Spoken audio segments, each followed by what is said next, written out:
Minuto 96. Para cerrar el año tenemos noticias del primer fichaje en la delantera para Pumas, que además viene del reciente campeón de la Libertadores Flamengo, Juninho Vieira, un futbolista brasileño del que seguramente se ha dicho de todo. Sus números poco impresionantes en el Mengao, que son 4 goles en 32 apariciones, jugando apenas 876 minutos en total durante todo este 2025, la verdad es que son algo cuestionables cuando consideramos la cifra de dinero que en varios medios manejan que se terminará pagando por su llegada, $5 millones.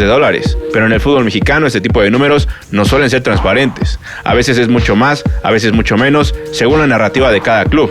Por lo que vamos a restarle algo de importancia y vamos a continuar antes de pasar a hablar de su representante, la opinión de su afición o el historial completo de su carrera sobre su estilo de juego. ¿Cómo se comporta Juninho en la cancha? Estoy seguro que vamos a ver muchos videos de goles, asistencias y alguno que otro drible, pero también es importante saber cómo va a encajar en el esquema de Efraín, qué funciones puede o no cumplir. Primero que nada, algún punto negativo podría ser que ha perdido cierta confianza por no tener la titularidad en su último club, y se le notó en varios partidos por este tipo de controles o remates fallidos que le hemos visto al mismo Memo Martínez en épocas recientes acá. Ahí tenemos las imágenes, no es que uno quiera hacer mala prensa. Segunda situación, es un jugador que baja mucho a presionar, a ayudar a su equipo, algo que no es común que uno busque en un delantero, pero que me hace entender por qué se le trajo, dado el estilo de juego del actual técnico que requiere de presión alta, jugadores comprometidos con la recuperación tras pérdida en todos los sectores de la cancha. Ahí por lo menos, según estas jugadas que vemos de él en Flamengo, parece que le podemos poner una palomita a Juninho. Otra de las cosas que vi es que es un delantero que ataca los espacios, sabe aparecer libre sin importar que salga de su zona del centro. Por eso algunos van a decir que puede jugar de extremo, pero no es como que sea un encarador todo el tiempo, sino que tiene un posicionamiento poco estático. Acá hizo bastantes movimientos, participó en la construcción de juego hasta que le terminó llegando la bola a su posición. Ganó a base de fuerza física y su remate es salvado por el portero rival. Una acción que resume su idea para encontrar espacios, su posicionamiento, potencia y movilidad. Sus deficiencias más notorias, al menos en este último año, también tienen que ver con este tipo de pases de poca fuerza o este tipo de acciones. Empieza bien la jugada aprovechando su físico para ganar el balón, luego es él mismo quien empieza la contra por esto, pero tira un pase retrasado a su compañero, en lugar de darle la ventaja para que siga adelante, y luego, con poca lectura de juego, va a correr hacia donde están dos rivales, cuando tuvo para picar a un espacio menos concurrido, ya sea por detrás de su compañero o hacia el centro. Un contraataque iniciado por él mismo, pero truncado porque le faltó pensar un poco más rápido.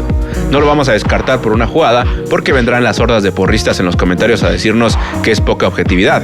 Entonces, veamos esta otra acción donde sí termina resolviendo bien un gran pase filtrado, con buena potencia hacia su compañero para una tajada del arquero rival. Luego, este tiro de esquina, donde le ponen una pedrada y él la convierte en una acción de doble contacto en el área que pasa cerca. Es un jugador que sabe comprometerse también con la construcción de juego.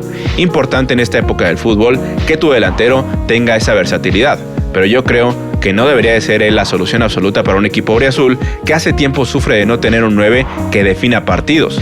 Por eso entiendo que se siga hablando de la posibilidad de traer a otro delantero más, y viendo lo que tiene este jugador, yo diría que es necesario aún. Es decir, su porcentaje en cuanto a las definiciones de cara a portería es cuestionable. Suele tirar este tipo de remates, aunque por otro lado no dejé de encontrar jugadas de cómo atacaba bien los espacios para aparecer solo. Luego, otra de las mejores cosas que le vi es su juego aéreo. Tiene un gran salto, un gran cabezazo que puede ser definitivo si por fin Pumas se refuerza con alguien que sepa tirar centros. Podremos hablar de la altura de Martínez, del salto de Juninho, pero si este fichaje no se complementa con otros, vamos a terminar dependiendo de milagros. Pero bueno, ya para cerrar el análisis del presente del nuevo delantero de Pumas, les dejo su mapa de calor en los 875 minutos que ha disputado en 2025, donde podemos ver cómo ha estado tirándose a la banda izquierda mucho más que por la derecha, su bajada del centro para presionar y por supuesto su presencia en el área, a pesar de que el tipo es móvil. Es bastante decente su presencia en el área, como quiero reiterarles, mucha dinámica tiene Juninho, al menos con estos datos en mano. Ahora bien, ¿qué opina su afición? ¿Quién o qué representante lo trae a Pumas? ¿Cómo le fue en su tan celebrada época en el Karabaj de Azerbaiyán? Historial general de su carrera, revisión de sus mejores jugadas, más goles a continuación. No sin antes pedirte que te suscribas, dejes tu like, compartas, comentes y des hype al video para que el algoritmo nos siga recomendando. Continuamos. La afición del Flamengo tiene opiniones mixtas. Algunos celebran que se vaya porque no rindió como se esperaba, pero hay que tomar en cuenta que nunca fue el titular. En Azerbaiyán lo siguen echando de menos gracias a los 41 goles y 16 asistencias que hizo en 81 partidos, por lo que tampoco vamos a decirles acá que es un muerto total o una obra oscura de los representantes. Sin defender a nadie, Marcio Bittencourt es el nombre del agente que lo representa, y el empresario tiene certificación de agente FIFA, algo que, por ejemplo, los peores nombres de esa industria no tienen usualmente porque se dedican a lavar dinero de algún narco o a hacer negocios turbios. Que su agente tenga esa distinción de la FIFA es una muy buena señal de entrada, combinada con su experiencia en el campo de representación de futbolistas de más de 20 años, empezando desde 1999. Además de Juninho, el top 5 de los representados por el agente de él son Marlon Freitas del Botafogo, Alemão del Rayo Vallecano, Bauerman del Pachuca, Danielzinho del Regatas y Joao Víctor del Mirasol. Como podemos entender, tipos en su mayoría del fútbol brasilero, aunque con algo de presencia en nuestra misma liga y en Europa. Todo esto es una data importante que podemos complementar con la incursión del señor Marcio Bittencourt en la red social Reddit en 2021, donde en un post dentro de una comunidad brasileña dedicada al debate sobre fútbol, respondió todo tipo de preguntas sobre su negocio, siendo la siguiente, a modo de resumen, la que más nos podría revelar de cómo se manejan los agentes más reconocidos en Brasil. Y cito la pregunta: la figura del representante es muchas veces mal vista por la afición e incluso por la prensa deportiva. Se habla mucho de representantes que enfrentan al jugador contra el club, jugadores que respetan más al mismo representante que al entrenador, e incluso casos de representantes que tienen mucha influencia dentro de los clubes. ¿Cómo ves tú el papel de la gente en el fútbol hoy en día? Y responde Marcio en resumen: el escenario ha cambiado radicalmente. Hoy existe un gran profesionalismo en las agencias brasileñas. Solo en la CBF hay más de 2.000 agentes acreditados que en su mayoría operan con seriedad y estructura empresarial, contribuyendo directamente a la evolución de nuestro fútbol. Lejos de la mala imagen de antaño, ahora existe un clima cordial y funcional. Los clubes ven en el agente a un aliado para cerrar negocios. Aunque siempre habrá manzanas podridas que actúan de forma ilegal, la realidad actual en Brasil es la de un sector organizado con instituciones como la Asociación Brasileña de Agentes de Fútbol, que vela por el desarrollo profesional y protege el derecho del jugador a tener a alguien que luche por su carrera. El link a todas las preguntas que Bittencourt respondió se los dejo en la descripción como información complementaria a este episodio, pero en específico de lo que concierne a Pumas, podemos entender que la gente detrás de la llegada de Juninho Vieira al club no parece tener manejos turbios. Sí lo podrían tener los que dan la noticia, hablando de más dinero para meter presión en redes sociales o con otros clubes para influir en las negociaciones, como hace el tío Marlon. Pero por lo menos lo que ya pude investigar de la gente parece limpio. No meto las manos al fuego por nadie, pero parece limpio. Reitero. Regresamos entonces al tema central del video, para empezar a cerrar. ¿Quién es Juninho Vieira? Su debut en el primer equipo del Atlético PR se dio sin muchos reflectores en el Campeonato Paranaense hace 10 años, 2015, donde tuvo participación en 4 partidos del Grupo 1.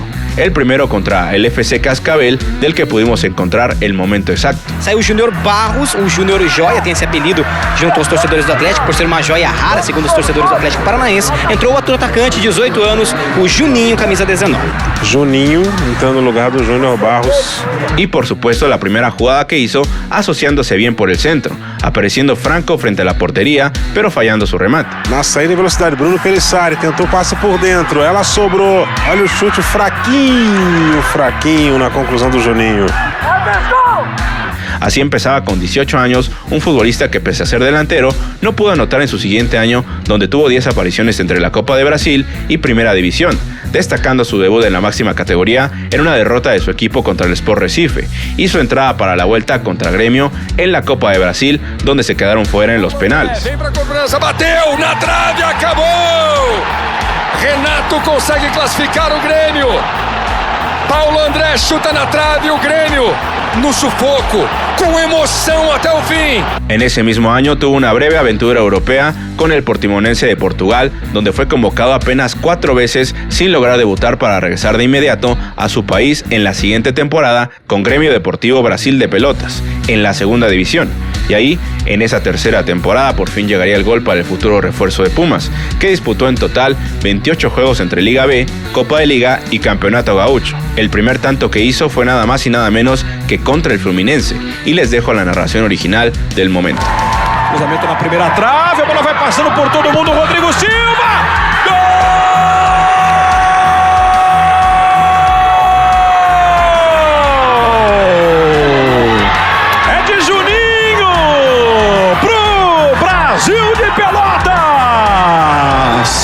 El segundo gol que hizo, aunque no ayudó demasiado a su equipo, que ya no se disputaba la gran cosa en el cierre de la liga, fue para conseguir un triunfo agónico ante el Criciúma, haciendo gala de sus dotes como rematador de cabeza. Irá o delírio, 2-2 é o placar, escanteio cobrado, fechada a cabeçada, é gol do Brasil, é gol do Brasil, é gol do Brasil!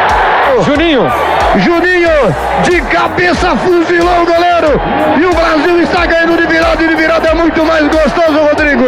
Sus buenas actuaciones le valieron para que dos clubes se fijaran en él dentro de la misma Serie B.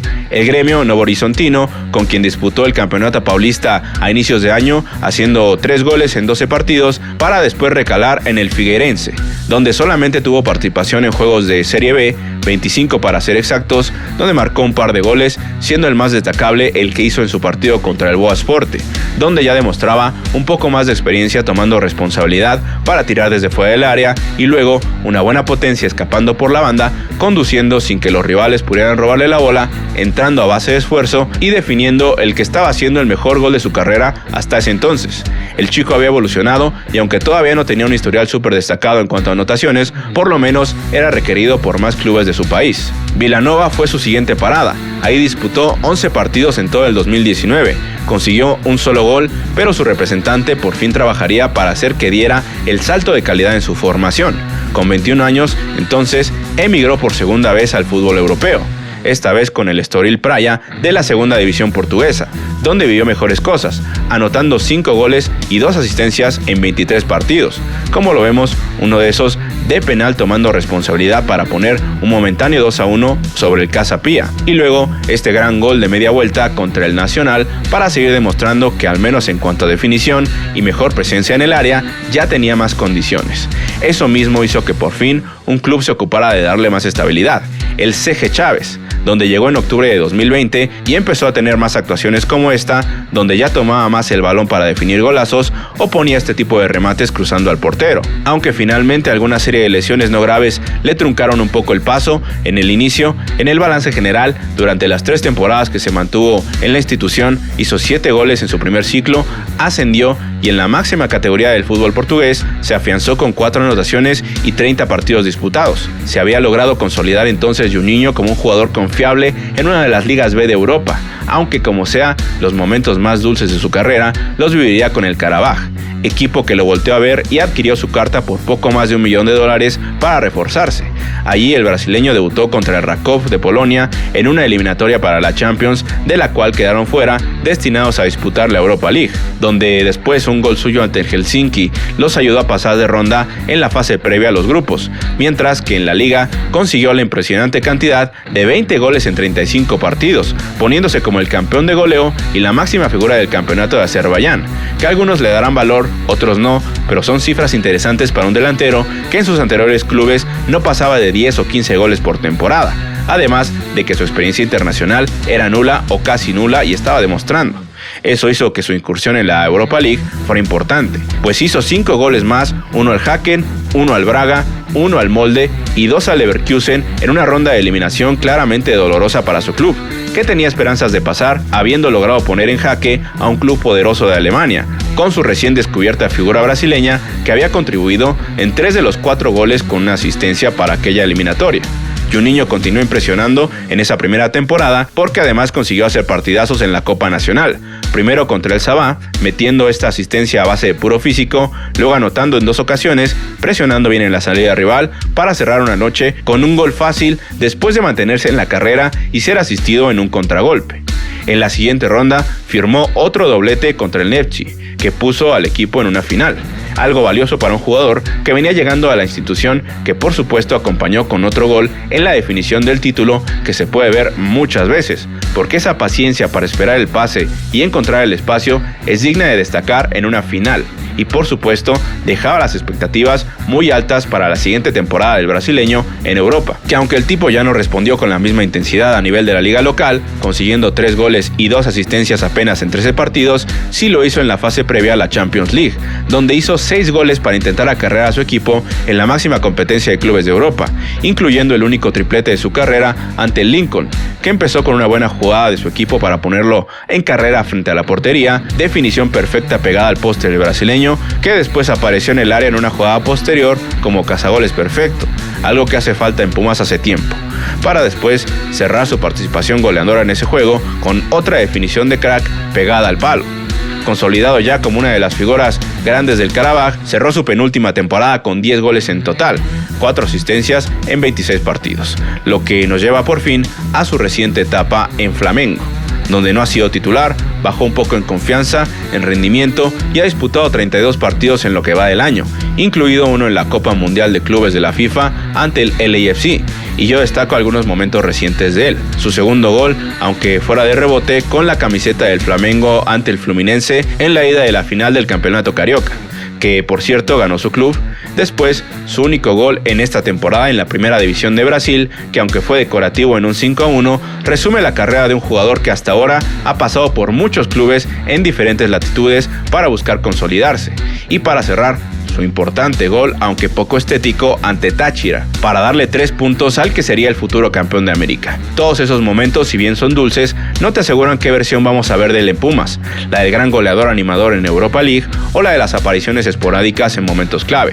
Considero que con toda la confianza de Efraín Juárez y un equipo que lo va a ver como el posible titular, tal vez tenga muchas mejores y más oportunidades para volverse la figura del auriazul. Pero desde este espacio, quiero decirles, ya habiendo investigado completamente al futbolista, que no es un fichaje tan malo como muchos podríamos pensar por el precio, ni tan bueno como podrían indicar las estadísticas de su paso por el Karabaj. Me parece una apuesta interesante que solo el tiempo dirá si fue buena por el presupuesto que se empleó en él. Muchas gracias por escuchar o ver el capítulo 258 de Minuto 96, y ahora vamos con el pase de lista. Saludos a Renosila, SG7 FIFA Games, Satanás de todos los horrores, Omar Barrientos, Juan Cortés y su hijo Alejandro, Eric Rayo, Gil Ramírez y su esposa Silvia, Uciel MX, Pedro Peter Castrejón, Gato Chávez, Jorge Rosas, Carlos Yale Parada, Pepe Racid, Rumi Cabañas, Carlos Zamora Sotelo, Junfer, Elo Alazo, Óscar Espinosa, Alejandro Villa, Sabis Cayetano, Javier Bates, Manuel Ororica, Irra Sandoval, Marco Guerrero, Daniel Pozos, Cantuán Rojas, Ángel López, Camazots, Jafet Guzmán, Arihualo, Aaron H4M3O, Ángel Fayer, Jonathan Rivera, Oma BR, José Ram, Alexis B. Juárez, Dave Gahan, Luis Bernal, Nando 88, Laura Gutiérrez, Elías Quintana hasta Bonn, Alemania, Pica 1996, Itzama Luján, Luis Aníbal Bárcenas, Mauricio Morales, Uriel Ascuraín, Alex Horna, Alberto Roquero, Martín Villegas hasta Texas, Foodlicker, Orcam Stone, Hugo Bat, César Martinioli, Alberto 10, Lágrimas Negras de un Vampiro, Janael Ortega, Álvaro Leiva, Mapsin Z3, Marco López, Leonardo Sánchez, Matías Films, Gabriel Ramos, Jared Play, Mando Lemus, Felicidades, Brandon B, Rodrigo Gamboa, Beto Morales, Luis Silva, Maestro, Alexis Ortega e Iván Ubaldo. Muchas gracias a todas y todos por escribir. Yo soy Jorge del 96 y nos vemos el próximo episodio. Gracias.